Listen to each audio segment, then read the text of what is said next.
டெல்லி அருகே காருக்குள் பதுங்கியிருந்த ராட்சத மலைப்பாம்பை வனத்துறையினர் மீட்டனர்.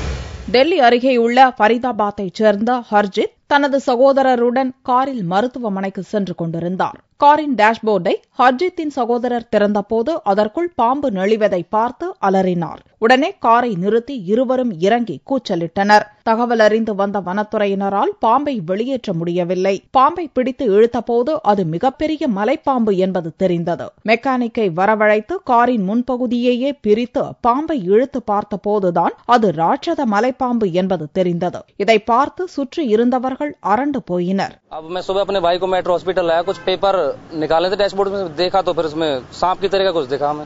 बाद में यहीं आके कंफर्म हुआ जी अजगर है, ये क्या है। अब यहाँ तो मैंने फिर गांव के सरपंच साहब को इन्फॉर्म किया है, सर हमारी गाड़ी में कुछ सांप जैसा कुछ है। सर कुछ भी ऐसा कुछ महसूस नहीं हो, गाड़ी की आवाज में नहीं सुना जी। सरपंच साहब ने बोला जी वन विभाग में ले जाओ। अब तो मैकेनिक बोला है, डैशबोर्ड खोला है पूरा, और मैकेनिक ने पहले पूरा डैशबोर्ड खोल दिया। और जी ये महाराज नाथ ने முதல் நாள் நள்ளிரவில் வீடு திரும்பிய ஹர்ஜித் களைப்பில் இருந்ததால் கார் கதவை மூடாமல் சென்றுவிட்டதாக கூறினார்.